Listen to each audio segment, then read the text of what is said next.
Seguimos acá en Ágora y hoy converso con Jorge Villasmil de la Facultad de Ciencias Jurídicas y Políticas sobre el proceso de independencia en Venezuela.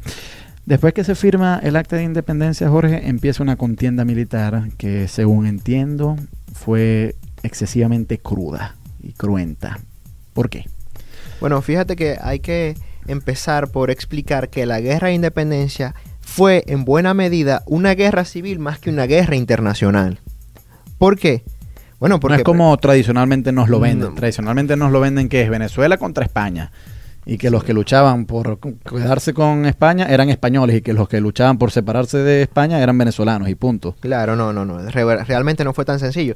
Y de hecho ya esa es una cosa que había sido demostrada por el gran historiador venezolano Laureano Vallalilla Lanz en textos como El Cesarismo Democrático, que son de principios del siglo XX y tal. Pero en todo caso, ¿qué es lo que sucede? Bueno, como es natural en todo conflicto, hay un conjunto de personas nacidas en Venezuela, venezolanos, que de alguna manera no se sienten representadas por el proyecto independentista, pues.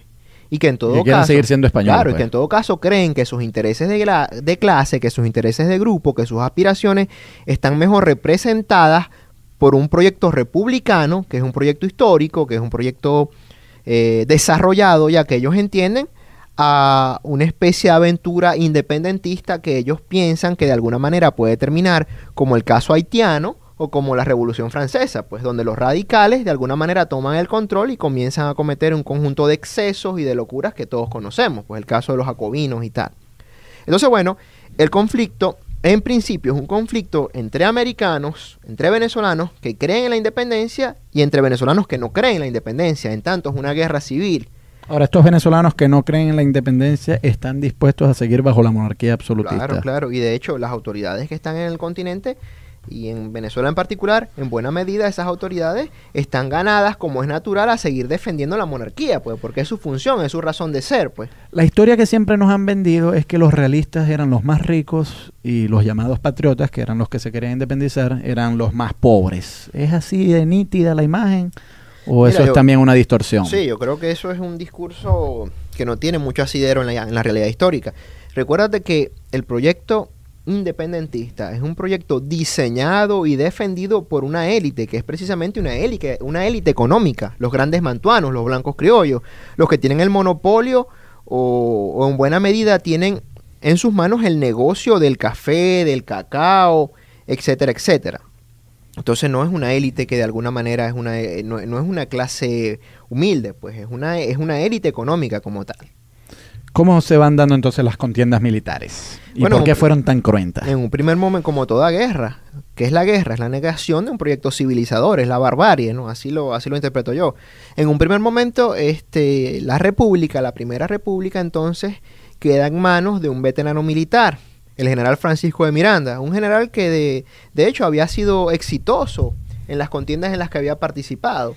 Recuérdate que la batalla de Valmy, que es una batalla decisiva para el logro de la Revolución Francesa, es una batalla que fue liderada por Miranda, que es general girondino, ¿no? Pero claro, ¿cuál es el problema que tiene Miranda? Bueno, el problema que tiene Miranda desde mi punto de vista es que él a lo largo de su vida había participado en guerras de ejércitos regulares. Y lo que va a suceder en América y en Venezuela no son guerras de ejércitos regulares, son guerras de montoneras, algo que nosotros definiríamos hoy en día como guerras de guerrillas y cosas así, pues. Entonces, desde el punto de poca artillería, pero más bien espionaje, infantería. Y grupos que no tienen formación militar. Que no están bien organizados. Son campesinos. En todo caso, tú sabes que la carne de cañón de la contienda sí va a provenir de los colectivos sociales, de los indios, de los negros, claro. Sí, etcétera, etcétera. Entonces, bueno, la Primera República y el Congreso de 1811 entonces le otorga a Miranda poderes especiales, poderes dictatoriales para que de alguna manera hiciera frente a la monarquía, pues, a los ejércitos de la monarquía. Entonces, bueno, lamentándolo mucho, por esto que te estoy comentando, el general Miranda no estuvo en capacidad para vencer efectivamente a los ejércitos monárquicos. Entonces capitula. O sea, se entrega, pues. Sí, básicamente se rinde, que son las capitulaciones ante Monteverde, ¿no? Claro, el documento de la capitulación establece que Monteverde se va a comprometer de tratar de forma humanitaria a los vencidos, cosas que no fue así, pues lo que lo terminó fue de masacrar. Entonces esto genera un profundo descontento en sectores importantes de los independentistas, y es por eso que Francisco de Miranda es entregado por el propio Bolívar y otro grupo de patriotas, ¿no?, a las autoridades monárquicas, ¿no? Ahora, si Miranda se entrega, ¿cómo entonces es que regresa la independencia? Bueno, porque tú sabes que la independencia como proceso histórico no depende de la voluntad de un solo hombre o de un solo general, ¿no? Ya para este momento, estamos hablando del año de 1812, por ejemplo, los blancos criollos, en los que están apoyando el proyecto independentista, entienden que no hay vuelta atrás, que de alguna manera ellos están jugando su riqueza, su prestigio político, y que lo que tienen que hacer es consumar el proyecto independentista o morir en el intento, pues. Así estaban planteadas las cosas. Y claro, de allí el decreto de guerra a muerte y toda esa clase de cosas. Pero claro, lo que digo es, si Miranda entrega el poder, entonces por ese breve periodo de tiempo Venezuela vuelve a formar parte del Imperio Español. Claro, eso sucede. Tú sabes que la independencia, nosotros decimos que la independencia como tal en Venezuela se logra con la batalla de Carabobo en 1821. Y a nivel de América del Sur se logra 1824, si no me equivoco. Tendría que revisar bien la fecha con la batalla de Ayacucho, ¿no?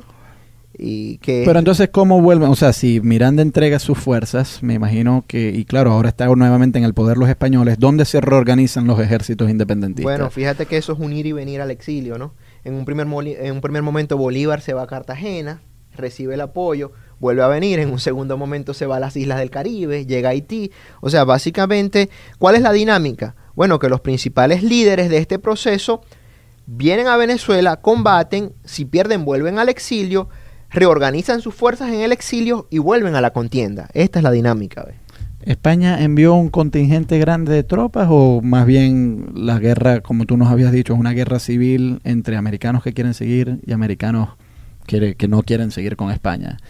Sí, claro. O sea, ¿cuáles son las potencias que intervienen en este conflicto? No, España principalmente, ¿no? A favor de la causa de la Casa Monárquica. De la Casa Monárquica, evidentemente. El apoyo que esperaron recibir los independentistas de las potencias liberales, es decir, de Inglaterra y de Estados Unidos, no fue tan efectivo como ellos pensaron en un primer momento. O, por ejemplo, como lo esperaba Miranda, ¿no? Fue un apoyo... Pero sí recibieron apoyo. Circunstancial y mínimo. 2 barcos, bueno, pero 20 personas. Pero fíjate tú, que Jorge, que aquí hay algo que yo creo que vale la pena resaltar, que es que los independentistas quizás no recibieron tanto apoyo, pero sí recibieron algún apoyo de potencias que competían con España.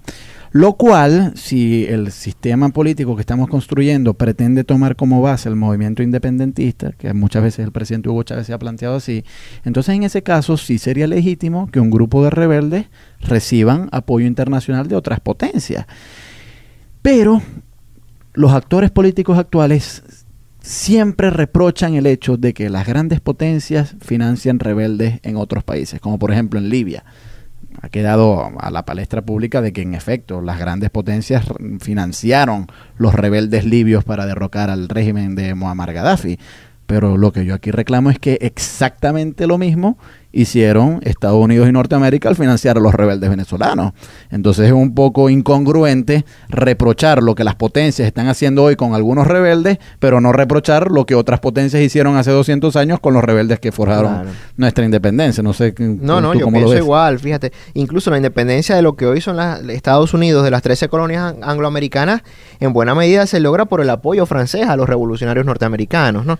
Yo lo que creo es que... Claro, es que yo creo que es un poco ilusorio creer que una rebelión pueda sacar un régimen autónomamente con la pura acción de los rebeldes. Es decir, el régimen siempre va a tener la fortaleza. Es decir, a no ser que haya una intervención de una potencia extranjera, muy difícilmente ese régimen va a caer por la presión interna. Ni siquiera Fidel Castro lo pudo hacer con sus rebeldes. O sea, Fidel desde el principio tuvo cierto apoyo soviético para derrocar al gobierno de Batista. Y sospecho que en el caso de la independencia de Venezuela, pues no fue excepción.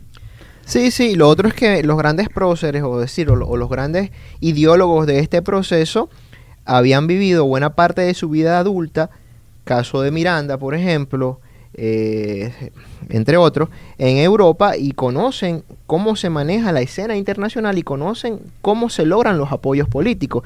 Y lo otro que hay que precisar es que ninguna sociedad está aislada, pues toda sociedad existe en vínculo directo y orgánico con otras sociedades. Hay una escena internacional, o sea, un conflicto, por muy local que sea, de alguna manera va a tener la presión y la participación de otras sociedades vecinas, cercanas o lejanas. Jorge, vamos a ir a escuchar un tema musical. Quisiéramos que al regreso pues me siguieras conversando sobre los acontecimientos que marcaron la guerra de independencia y finalmente la consumación de la independencia de nuestra nación respecto a España. Converso con Jorge Villasmil sobre la independencia en Venezuela. Vamos a ir a escuchar un tema musical y ya regresamos.